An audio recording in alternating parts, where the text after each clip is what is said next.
अस्सलाम वालेकुम, उम्मीद है आप सब लोग खैरियत से होंगे। मैं हूं डॉक्टर अनंत और आज की वीडियो हेपेटाइटिस के साथ साथ HIV के अवेयरनेस के बारे में।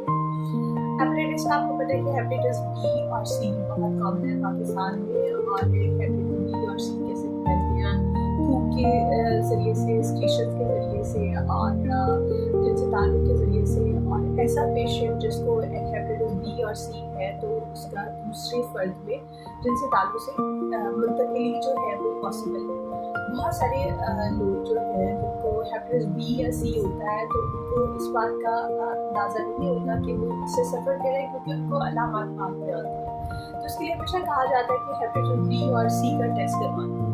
लेकिन आजकल जो HIV है जो एक तीसरा वायरस है जो पहले ही कहा जाता है कि बाहर की कंट्रीज़ में ज़्यादा कॉमन है,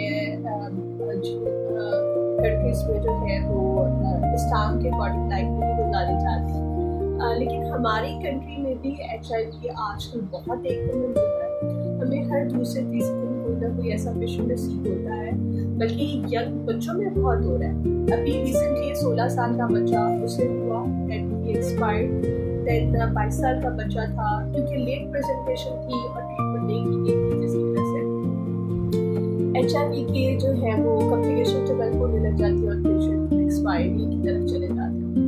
सबसे ज़्यादा अफसोसनाक बात थी कि अभी जो एक मैरिड इंसान था 24 ईयर्स की एज में, he had 4 sons, 4 children, 2 sons, 2 daughters को हुई और उसकी डेथ हो गई क्योंकि उसे HIV की वजह से कॉम्प्लिकेशन डेवलप हो गई।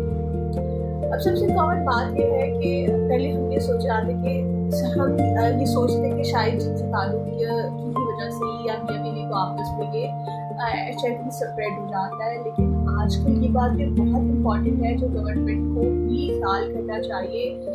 हम इस वक्त पंजाब गवर्नमेंट का जो भी हेल्थ डिपार्टमेंट को लीड कर रही है वो मेक श्योर करें हॉस्पिटल्स में जाके कि क्या डेंटल इंस्ट्रूमेंट्स या सर्जरी में यूज़ किए जाने वाले इंस्ट्रूमेंट्स प्रॉपर्ली स्टेरिलाइज हो रहे हैं, नहीं जो ब्लड ट्रांसफ्यूजन हो रही है वो प्रॉपर्ली असेस हो रही है कि नहीं, कि उनमें हेपेटाइटिस बी सी और HIV की टेस्टिंग करने के बाद ही ब्लड लगाया जा रहा है। अगर टेस्टिंग की भी जा रही है तो वो कितनी एक्यूरेट है। इसके अलावा जो जितने भी ये शेविंग इंस्ट्रूमेंट्स हैं जो गरीब लोगों में, गुर्बत ज़्यादा लोगों में ये चीज़ें ज़्यादा कॉमन देखने में मिलती हैं, क्योंकि शेविंग इंस्ट्रूमेंट जो है आप बाल उठवा रहे हैं या शेव करा रहे हैं तो वो आपके इंस्ट्रूमेंट स्टेरिलाइज नहीं होते प्रॉपर्ली। जो बेचारे